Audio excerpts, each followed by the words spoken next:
You're welcome to another interesting edition of the Economy and Politics Show, where we bring you key socio-economic developments as it affects the households. At the just concluded 2022 edition of the Nigerian Bar Association Annual General Conference, Nigeria's revenue challenges at the sub-national level was discussed with a pathway to addressing the issues with innovative solutions. To all our viewers, Nigeria is facing its fair share of fiscal challenges, and the sub-nationals are not left out of the whole development as they face a potential revenue crisis. Before we go on the conversation, let us give you a wrap of key stories from last week.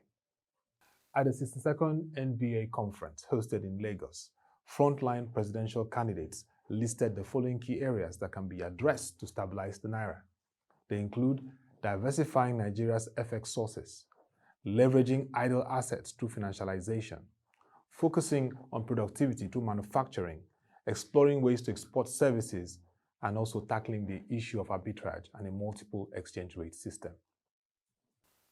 Last week, the Nigeria Export Promotion Council said revenue generated from non-oil exports increased to $2.593 billion from January to June 2022. Mr. Ezra Yakusak, Executive Director, NEPC, disclosed this while presenting the Council's 2022 half-year results in Abuja.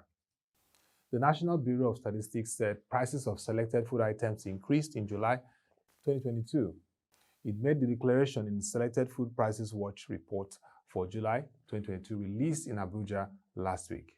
The NBA stated that the average price of 1 kilogram of white beans rose by 23.22% from 444 naira 21 kobo in July 2021 to 547 naira 38 kobo in July 2022.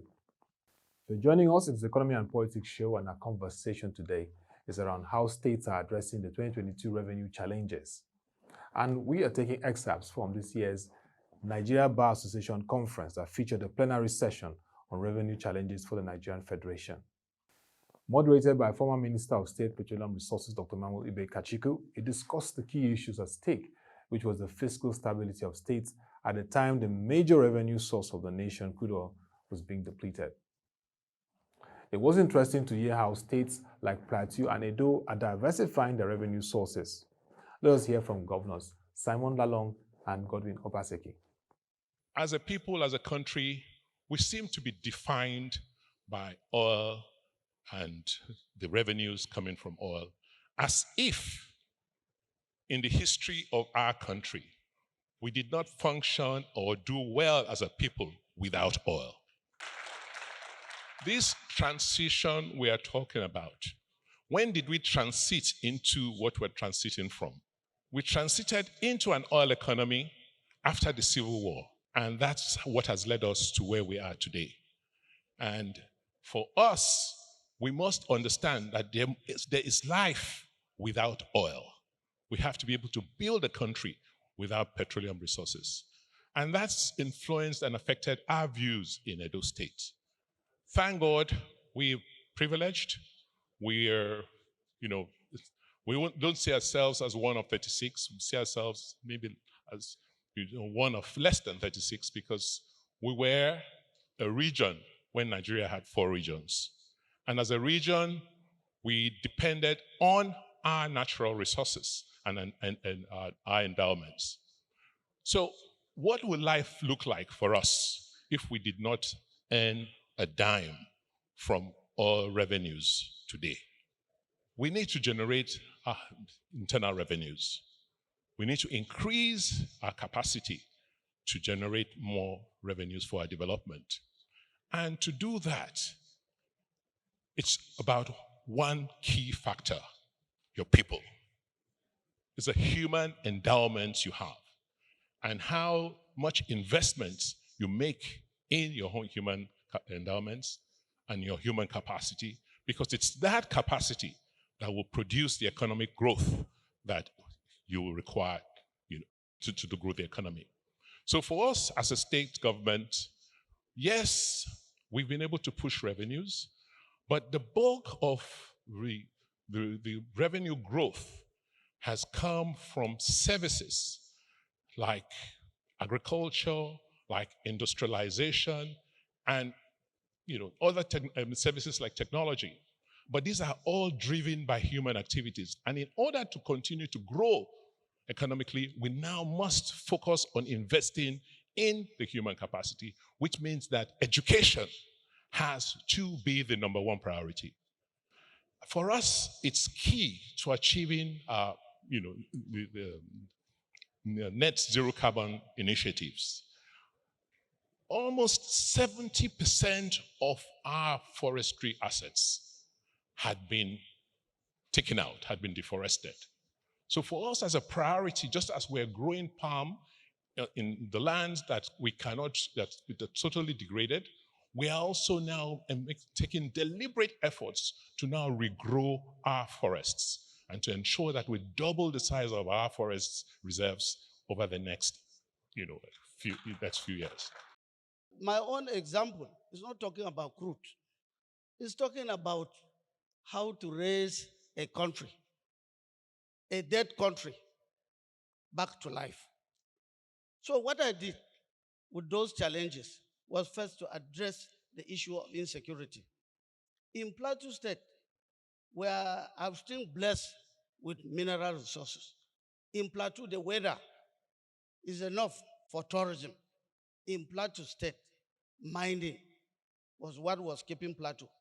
I was told that the Tin Can Island by a white man was named after tin from Plateau State. Many of you will not know. So what will I do? The first thing I had to do was, first of all, to address the insecurity. How did I address insecurity? By creating a peace-building agency. That is the only one in the country today. Peace-building agency to address these issues of insecurity. Now, when we address the issue of insecurity and also addressing the issues of all these tribes, I have about 52 ethnic nationalities in my state, is to bring them together, to give them sense of belonging. And within a short time, in less than 3 months, Plateau was coming back to life. Now the next thing to do was now to address the economy. I engaged the services of Boston consultants. I'm sure many of you know them in UK. They came to my state, did an X-ray, and said, these are your areas of comparative advantage.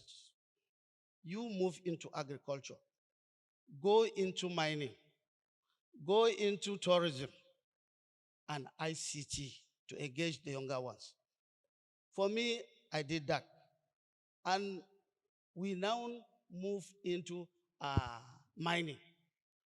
We are also into agriculture. We are already building our tourism. Of course, you know, if you were talking about entertainment in Nigeria, even the Nollywood started in Jos. Yes, that's a fact. It started in Jos. I said it was deliberate. Time up, sir. So I said it, well, time is too small for me to say this. But what I'm saying is that there are so many ways of getting away from even crude oil.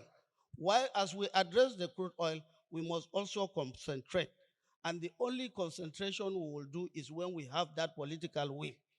I'm not an economist. When I came, I said I'm not one. But what I did was to assemble eggheads. Today I have a team of economic advisors. What I don't know, I will use them. One interesting point raised again by Professor Padutomi, a political economist, was the increased clamor for fiscal restructuring the country, which means devolving more power to the states.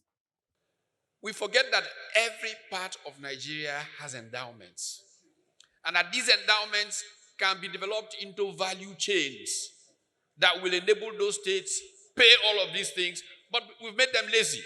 Look, let's take local government that was talked about. In the 60s, there were no local governments were freedom of the states or regions. And there were twice as many local governments in southern Nigeria as there were in northern Nigeria. It was just an administrative convenience, it didn't matter. But once the third tier in that reform of 75, 76 became part of it, everybody in the military was hurrying to make their village a local government. We ended up with 774 local governments, and nearly 500 are in the Old North. What has happened is that when resources then flowed to them, what economists call the lottery effect. If you see a man who has won the lottery, who is a poor man, 5 years later, he's poorer than he was when the lottery was won. This is why the North is much poorer today than it was in the 60s. But if we link this to the energy transition, there's so much sunshine in the North. There's so much land to grow biofuel base and all of that. And water, everything, hydro. They could be exporting all of these energy endowments to other states and earning more than enough to pay their police, pay everything. But now you just sit there, wait for allocation, pay salary, enjoy the rest. No country will make progress like that. We're talking about Egypt and power. You know how much is coming from solar power to Egypt today? How much of their national grid is coming from solar power? I mean, I was at a meeting of the Afrexim Bank last year, and I was talking with a group of these engineers from Egypt. They are willing to come and work with Nigerians. They said that every experience they have is frustrating. We could generate enough power to power West Africa from solar, from this country. And it's those states that can't pay salaries that will be the beneficiaries of it. So we should create the conditions that provide incentives for them to take advantage of the factor endowments, build these global value chains, and completely harvest. In my view, even education. Look, local governments should be seen as economic development areas, not political units. Where you take the factor endowments of that local government, even the education in that area is a function of that endowment. So in Benue, you will see a kid by the time he's in primary 6, he knows enough about how to grow and process sesame seed that he might be wondering, why do I go to secondary school? I'm making enough money just processing sesame seed, and becomes part of a production process that targets the McDonald's in Europe for sesame seeds on their... This guy is an export business. He doesn't care whether you have crude oil. But because we have just refused to roll up our hands and work, we are a poor country.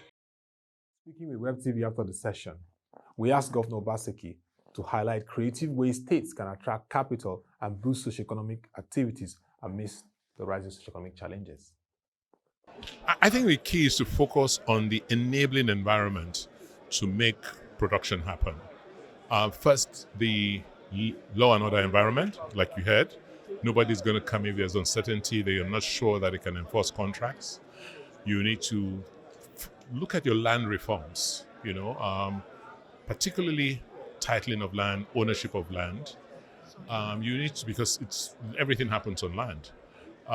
You also need to look at the availability of the human capacity. You're not going to import, everybody to come and work. So these are some of the, at least basic minimum requirements you need to first create that enabling environment. Because capital is scarce. It has, everybody is, looking for capital. So capital goes to where it is treated the nicest, where it will get its, greatest return. So you've got to create an environment that attracts people, encourages people to bring in their capital so that they can get, decent returns. And once you have that, everything falls in place. Also, former Deputy Governor of the Central Bank of Nigeria and the presidential aspirant to the African Democratic Congress for year 2023 elections, Professor Kingsley Moghalu shared with us why fiscal restructuring is a way forward for Nigeria. The current multiple taxation we see in many states makes the business environment very difficult. And I would advise states to move away from that. When you overtax, you constrict wealth creation. When you reduce taxation and you streamline it, it encourages investment. That's one. Two, for those states that have solid minerals, they should support the federal government's new direction to make sure that investors into mining and solid minerals do not export raw products, but that they will export only value-added minerals out of Nigeria. That means that those investors should be made to establish educational institutions that train young people in our states on skills like metallurgy, how to add value to minerals, those types of things. Of course, the cost of governance has to be massively reduced. And I think you solve these problems a lot through investment and creating a better environment. That's really where it is. Most states in Nigeria are viable. And of course, the good old problem of security. That's beyond the states, but I have said that the states should push for constitutional restructuring back to federalism. That's a medium to longer term solution. But without security, it's very difficult. So these are the kind of pressures they should bring to bear as 36 state governors working in harmony to put pressure on the presidency and the National Assembly to do what Nigeria needs, which is to save this country. If this country is not restructured constitutionally back to federalism, it has no hope. From this interesting conversation, 5 things are crucial takeaways that we must take note of. First is that Nigeria needs fiscal restructuring. This has been bandied over time, but that means that powers must be devolved to the states to make them more viable. Second is that states will have to diversify their revenue sources or face fiscal cliffs. That's tough choices to be made. The third is that the revenue sharing formula proposed by the Revenue, Fiscal and Mobilization Commission has to be reviewed in a way that states and local governments are getting more and are able to function effectively. Number 4 is that governors have to be innovative in leveraging idle assets in the states through financialization to achieve liquidity to finance issues like capital projects, amongst others. And the last is that governorship candidates for the 2023 general elections must realize that it's no longer business as usual. They will have to roll up their sleeves and set clear, realistic, and pragmatic plans to unlock more economic opportunities at the sub-national level. And that will be all for this edition of the Economy and Politics Show. You can follow our social media platforms to get updates on the developments in the socio-economic space, and visit our website, www.proshare.co, to read our latest news stories, articles, reports, and watch our video. Till we come your way again, thank you for watching and have a lovely day.